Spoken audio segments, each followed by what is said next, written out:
जब हम जन्म लेते हैं तो बहुत सारे रिश्ते हमें जन्म लेते ही मिल जाते हैं, जैसे माता पिता भाई बहन। और माता पिता भाई बहन के अलावा और भी रिश्तेदार होते हैं, चाचा ताऊ, ये हमें जन्म लेते ही मिल जाते हैं। बड़े होते हैं तब हम शादी करते हैं, लेकिन इस रिश्ते के लिए भी हमें कुंडलियाँ मिलवानी पड़ती हैं कि भाई कुंडली मिल रही है कि नहीं मिल रही, तो इससे शादी करें कि नहीं करें। लेकिन दोस्तों, दुनिया में सिर्फ एक ही रिश्ता ऐसा है जो कि हमें जन्म लेते ही नहीं मिलता, और ना ही हमें उसके लिए कोई कुंडली मिलवानी पड़ती है, और वो रिश्ता होता है दोस्ती का। दोस्ती के लिए लोग इतना कुछ कर देते हैं जितना कोई किसी भाई के लिए नहीं कर सकता। आदमी अपने भाई के लिए वो नहीं कर सकता जो अपने दोस्त के लिए कर सकता है। लेकिन कभी कभी क्या होता है, दोस्त जो है दगा कर जाते हैं, और कभी कभी दोस्त जो है अपनी सीमाएं पार कर जाते हैं। आज की कहानी में भी कुछ ऐसा ही हुआ था। आज की कहानी में एक दोस्त ने अपनी सीमा पार कर दी थी, जिसकी वजह से दूसरे दोस्त को ये वाली बात बहुत ज़्यादा बुरी लगती है, और बुरी लगने की वजह से वो अपने दोस्त को गोली से मार देता है और मार के वहाँ से फरार हो जाता है। दोस्तों, आज की कहानी इसी दोस्ती के ऊपर है कि आखिर ऐसा क्या हुआ कि एक दोस्त ने अपने दूसरे दोस्त की हत्या कर दी और वहाँ से भाग गया। अभी तक पुलिस के हत्थे चढ़ा नहीं है। जब तक हमने ये कहानी सुनाई है अभी तक वो पुलिस के हत्थे चढ़ा नहीं है। पुलिस की 3 टीम लगी हुई है उसे ढूंढने के लिए। दोस्तों, कहानी शुरू करूंगा उससे पहले मैं बस आपसे यही कहना चाहूँगा कि अगर आप मेरे चैनल पर नए हैं तो चैनल को जल्दी से सब्सक्राइब कर दीजिएगा, ताकि रोजाना रात को 8 बजे मैं आपके लिए एक सच्ची घटना की कहानी लेकर आ सकूं। नमस्कार दोस्तों, मैं गौरव शर्मा और आप देख रहे हैं गौरव शर्मा सफ़र। दोस्तों, आज की जो सच्ची घटना मैं आपको सुनाने जा रहा हूं, ये सच्ची घटना शुरू होती है उत्तर प्रदेश के गाजियाबाद से। गाजियाबाद में एक थाना लगता है ट्रोनिका सिटी। ट्रोनिका सिटी थाना क्षेत्र के अंतर्गत एक जगह लगती है राम पार्क, और राम पार्क के पास में ही बुद्ध बाजार कॉलोनी है। बुद्ध बाजार कॉलोनी में 23 और 24 मार्च 2026 की रात लगभग 12:30 बजे के आसपास का समय होता है। दोस्तों, एक शख्स 112 नंबर पे कॉल करता है। कॉल करके बताता है कि साहब, मेरे घर के सामने वाले घर में जोर जोर से चीख पुकार की आवाज़ें आ रही हैं, और थोड़ी देर पहले वहाँ पे फायर भी हुआ है, आप जल्दी से यहाँ पे आ जाइए। वो लड़का पूरा पता बताता है, और थोड़ी ही देर में पुलिस जो है मौके पर पहुंच जाती है। मौके पर पहुंच के पुलिस क्या करती है, उस घर के अंदर जाती है। घर का दरवाज़ा खुला हुआ होता है। पुलिस सीधे घर में घुसी चली जाती है, और जब घर के अंदर जाके देखा जाता है तो पता चलता है कि घर के अंदर 2 लाशें पड़ी हुई हैं, एक महिला और एक पुरुष। और ये दोनों लाशें जो है सोफा पे पड़ी हुई हैं, और सोफा पूरा खून से तरबतर हो रखा है। अब पुलिस वाले जैसे ही देखते हैं कि 2 लोगों की लाश पड़ी हुई है तो उन लोगों के बारे में जानकारी ली जाती है। और जब जानकारी ली जाती है तो जो महिला है, महिला का नाम है शबनम, जिसकी उम्र है 36 साल, और जो आदमी है उसका नाम है फ़हीम, जिसकी उम्र है लगभग 32 साल के आसपास। दोनों लोगों की पहचान तुरंत ही हो जाती है, क्योंकि उस घर के अंदर एक 7 साल का लड़का था जिसने ये हत्या होते हुए साफ साफ देखा था। अब होता क्या है, उस लड़के से पूछा जाता है कि बेटा, ये दोनों कौन हैं और किसने इन दोनों की हत्या की। तब जाके वो लड़का बताता है कि जो महिला है शबनम, वो उस लड़के की माँ है, और जो आदमी पड़ा हुआ है फ़हीम, वो उसकी माँ का दोस्त भी है और उसके बाप राशिद का दोस्त भी है। बाप का नाम है राशिद, जिसकी उम्र 38 साल के आसपास है। अब उस बच्चे से पूछा जाता है कि बेटा, तुम्हारी माँ और उसके दोस्त को किसने मारा। तो ये लड़का बताता है कि इन दोनों को मारने वाला कोई और नहीं, उन्हीं का बाप राशिद है, और राशिद ने ही इन दोनों को गोलियों से भूना है और यहाँ से भाग गया है। अब जैसे ही ये वाली बात सामने आती है तो पुलिस वाले चौंक जाते हैं कि भाई, इसके बाप ने इसकी माँ और अपने दोस्त को क्यों मारा।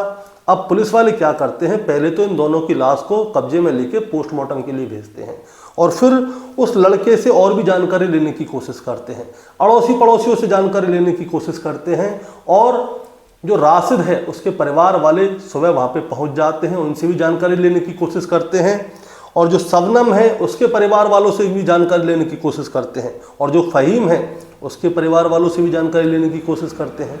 और जब इन सभी लोगों से जानकारी ली जाती है तो एक कहानी सामने आती है, और कहानी आज से 20 साल पीछे जाती है। दरअसल एक महिला होती है जिसका नाम है अमीर जहां। अमीर जहां के 2 बेटे हैं, जिसमें बड़े बेटे का नाम है आमिर और छोटे बेटे का नाम है राशिद। दोनों बेटों की वो शादी करा देती है, जिसमें राशिद की शादी आज से 20 साल पहले कराती है। राशिद का पूरा पता है गाजियाबाद के ट्रोनिक सिटी का रहने वाला है। साल 2006 में राशिद की शादी जो है शबनम से होती है। शबनम से इसकी शादी हो जाती है। शादी के बाद इसको 7 बच्चे होते हैं। सब कुछ बहुत अच्छा चल रहा होता है। राशिद जो है एक कंपनी में बांस बल्लियों का काम करता था, यानी कि लकड़ियों का काम करता था। सब कुछ बहुत अच्छा चल रहा था। और उसी कंपनी में एक शख्स काम करता था जिसका नाम था फ़हीम। फ़हीम और राशिद ये दोनों एक ही जगह पे काम करते थे, बांस बल्लियों का। पिछले 8 साल से इन दोनों की बहुत अच्छी दोस्ती थी।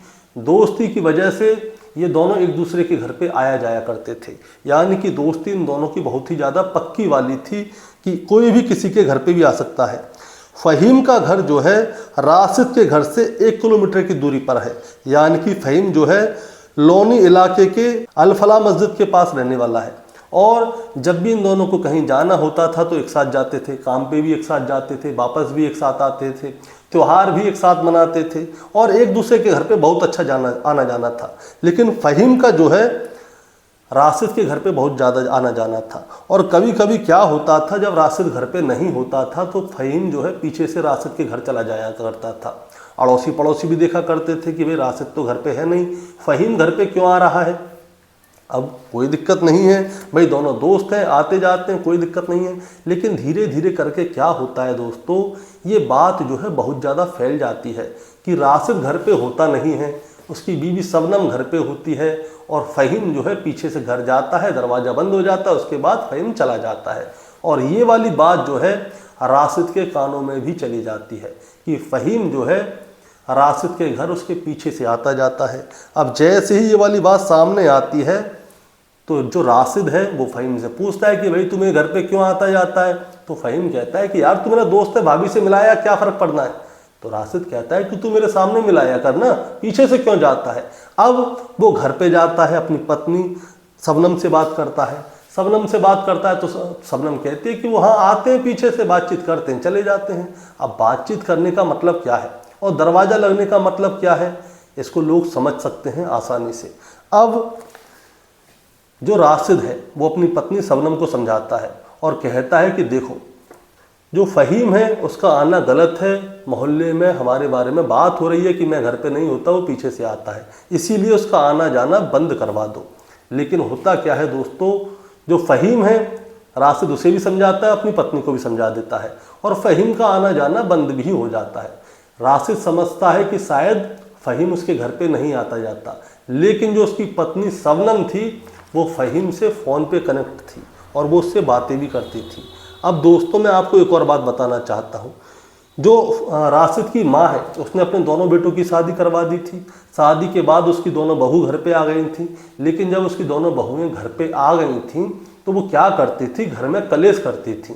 इसीलिए राशिद की माँ ने क्या किया, दोनों बच्चों के लिए घर बनवा दिए, अलग अलग घर बनवा दिए। अब अलग अलग घर बनने के बावजूद ये दोनों बहू जो थी अपनी सास की सेवा नहीं कर रही थी, वो उससे लड़ती थी, झगड़ती थी। और आज से 1 साल पहले यानी कि मार्च 2025 में इन लोगों ने क्या किया था, अपनी सास का ही हाथ तोड़ दिया था। और हाथ तोड़ दिया था जिसकी वजह से जो इनकी माँ थी आमीन, वो क्या करती है, सीधी जाती है डीएम के पास। डीएम के पास लिखित में पत्र दे देती है और कह देती है कि इन दोनों बच्चों से मेरा कोई लेना देना नहीं है, क्योंकि इन लोगों ने मेरे ऊपर हाथ उठाया है। तभी से इनकी माँ अलग रहने लग गई।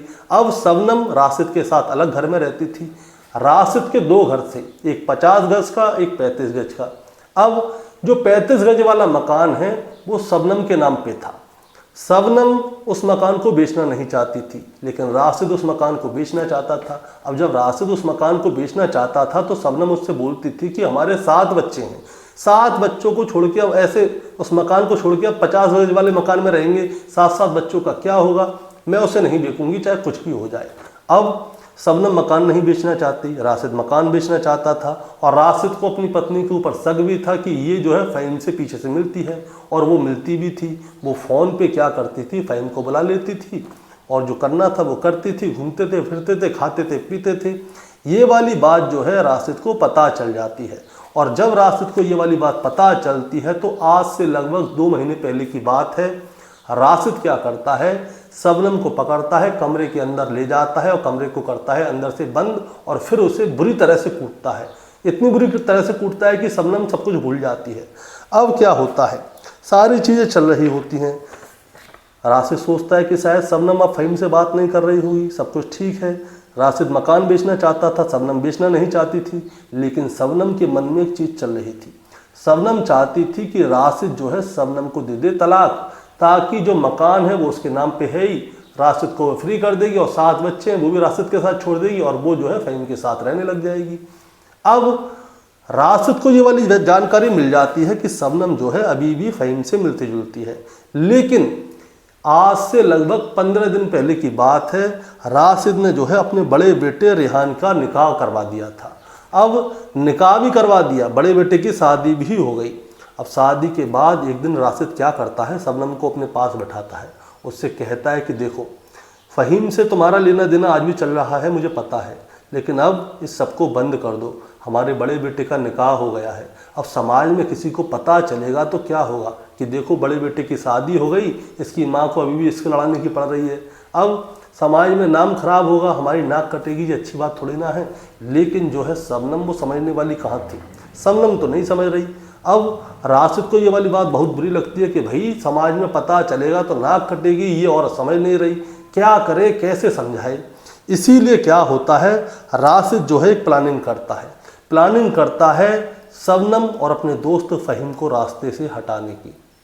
अब वो तारीख चुनता है 23 मार्च 2026। 23 मार्च 2026 को वो अपने दोस्त फ़हीम को फ़ोन करता है और कहता है कि फ़हीम आज तुम ऐसा करो, शाम को मेरे घर पे आओ, घर पे मुझे तुमसे बात करनी है। देखो तुम मेरे दोस्त हो, मैं तुम्हें समझा ही तो सकता हूँ। अपनी पत्नी से भी बोलता है शबनम से कि भाई मैं तुम्हें समझा सकता हूँ, तुम चाहो तो उसके साथ चले जाना, चाहो तो मेरे साथ रह लेना। अब फ़हीम भी बड़ा खुश हो जाता है। फ़हीम क्या करता है, शाम के समय तैयार होकर राशिद के घर पे पहुंच जाता है। शबनम भी वहीं पे बैठी होती है। ये लोग क्या करते हैं, जो उनके 7 बच्चे थे उनमें से 6 बच्चे जो थे वो 50 गज वाले मकान पे थे, थोड़ी दूर पे थे। लेकिन एक 7 साल का बेटा जो था वो इसी वाले मकान पे था, जहाँ पे राशिद, फ़हीम और शबनम तीनों लोग बैठ के मीटिंग कर रहे थे। रात का समय था, ये तीनों चारों लोग खाना पीना खाते हैं, शराब भी पीते हैं। अब जो 7 साल का बेटा होता है वो दूसरे वाले कमरे में जाके सो जाता है। अब कमरे के अंदर 3 लोग बैठे हुए थे, राशिद, फ़हीम और शबनम। फ़हीम और शबनम जो है सोफे पे बैठे हुए थे सामने वाले पे, और इधर राशिद बैठा हुआ था। अब राशिद कहता है कि भाई तुम लोग समाज में हमारा नाम क्यों ख़राब कर रहे हो, इस चीज़ को ख़त्म कर दो। लेकिन शबनम और फ़हीम जो है मानने वाले नहीं थे। शबनम जो है फ़हीम से 4 साल बड़ी थी, मैं आपको बताना चाहूँगा, लेकिन वो प्यार के चक्कर में पागल हो गई थी। 7 बच्चों को भी भूल चुकी थी, अपने पति को भी भूल चुकी थी। राशिद को ये वाली बात बहुत ज़्यादा बुरी लग रही थी। शबनम कहती है कि अपने 7 बच्चों को लो और जाओ, ये मकान तो मेरे नाम पे है, मैं यहीं पे रहूँगी फ़हीम के साथ में। अब ये वाली बात जो है राशिद को बहुत ज़्यादा बुरी लग जाती है, और जब राशिद को ये वाली बात बुरी लगती है तो राशिद क्या करता है, उसके कमरे में एक अलमारी थी, अलमारी के अंदर में एक जो है अवैध कट्टा रखा हुआ था, उसके पास बंदूक थी, उसे निकालता है और वो कहता है कि तू फ़हीम के साथ शादी करना चाहती है ना, जब फ़हीम नहीं रहेगा फिर तू क्या करेगी। वो जाता है फ़हीम के पास और उसके कनपट्टी पे सटा के फायर कर देता है। जैसे ही गोली चलती है फ़हीम वहीं पे गिर जाता है सोफे पे ही। अब इधर से शबनम आती है, शबनम से उसकी हाथापाई भी होती है। दरअसल वहाँ पे पुलिस को टूटी हुई कुछ चूड़ियाँ भी पाई थी, इसीलिए ये अंदाज़ा लगाया जाता है कि शबनम से उसकी हाथापाई हुई होगी। अब शबनम से हाथापाई होती है तो शबनम में भी एक गोली मार देता है। और जिस समय पे इनके घर में शोर शराबा हो रहा था, इन लोगों के बीच में लड़ाई हो रही थी, गोलियां चल रही थीं, उस समय पे जो दूसरे कमरे में सो रहा था इनका 7 साल का लड़का, वो जाग जाता है और वो भाग के वहाँ पे आता है और देखता है कि क्या हो रहा है। तब वो देखता है कि उसका बाप राशिद उसकी माँ शबनम में गोली मार रहा होता है, और पहले ही जो फ़हीम है उसका दोस्त वो मरा पड़ा होता है, और गोली मार के वो क्या करता है, वहाँ से भाग जाता है। अब इतनी ही देर में जब शोर शराबा हो रहा होता है तो कोई सामने वाले घर का एक लड़का होता है, वो 112 नंबर पे कॉल करता है। पुलिस भी मौके पर पहुंचती है, और जब पुलिस मौके पर पहुंचती है तब जाके इस पूरी कहानी को निचोड़ के सामने लाती है कि आखिर वजह क्या थी। वजह ये थी कि एक दोस्त ने अपने दोस्त के घर में ही डाका डाल दिया, उसकी पत्नी को पटा लिया, उसके साथ रहना चाहता था, और पत्नी जो है अपने पति को छोड़ना चाहती थी, वो अपने पति के दोस्त के साथ रहना चाहती थी क्योंकि घर उसके नाम पे था। अब घर उसके नाम पे था तो वो चाहती थी कि पति कैसे भी करके तलाक दे दे, लेकिन पति ने तलाक नहीं दिया। पति ने अपने दोस्त की हत्या कर दी और साथ में अपनी पत्नी की भी हत्या कर दी। दोस्तों, इस कहानी को सुनाने का मतलब आपको परेशान करना है, विचलित करना बिल्कुल नहीं है, बस आपको बताना है और जताना है। बताना जताना यही था कि मैंने आपको शुरुआत में बताया था कि हमें जो है बहुत सारे रिश्ते जो है पैदा होते ही मिल जाते हैं, लेकिन एक ही रिश्ता ऐसा होता है जिसे हम खुद सेलेक्ट करते हैं, उसके लिए कुंडली भी नहीं मिलाई जाती, उससे हमारे गुण अपने आप मिल जाते हैं। लेकिन कभी कभी क्या है, ये दोस्त ही सीमा को पार कर देते हैं, और सीमा जब पार हो जाती है तो बहुत सारे लोग अपनी भी सीमा पार कर देते हैं। जब फ़हीम ने अपनी सीमा पार करी तो राशिद ने भी उसकी हत्या कर दी और अपनी पत्नी की हत्या कर दी, क्योंकि इन दोनों ने ही उसको धोखा दिया था। दोस्तों, अभी राशिद जो है फरार है। जब तक हमने ये कहानी सुनाई है, पुलिस की टीम इसे ढूंढ रही हैं, और जब राशिद सामने आएगा तब जाके उससे पूछा जाएगा कि आखिर ऐसी क्या वजह रही कि उसने अपनी पत्नी और अपने दोस्त की हत्या कर दी। वो चाहता तो कहता कि भाई जा, मकान मैं तेरे को नहीं दूंगा, केस भी लड़ सकता था, बहुत सारी चीज़ हो जाती, लेकिन उसने क्या है, हत्या करना समझा सही। लेकिन ये सबसे गलत है, हत्या करने से कुछ नहीं होना। अब देखिए, उसने अपनी पत्नी की हत्या कर दी, दोस्त की हत्या कर दी, पत्नी तो मर गई। अब ये राशिद के साथ क्या होगा, राशिद जाएगा जेल। माँ अकेली है, 7 बच्चे हैं, कैसे पालेंगे, क्या होगा 7 बच्चों का, ये भी सोचने वाली बात है। इसीलिए दोस्तों, कहना है यही है कि हत्या करना आखिरी ऑप्शन नहीं है, बहुत सारी और भी ऑप्शन होते हैं, लेकिन उनको समझना भी जरूरी है। दोस्तों, आपका क्या कहना है इस कहानी के बारे में, आप जरा हमें कमेंट में बताएं। चैनल पे नए हैं तो सब्सक्राइब करके जाएं, ताकि रोजाना रात को 8 बजे मैं आपके लिए एक सच्ची घटना की कहानी लेकर आ सकूं। नमस्कार।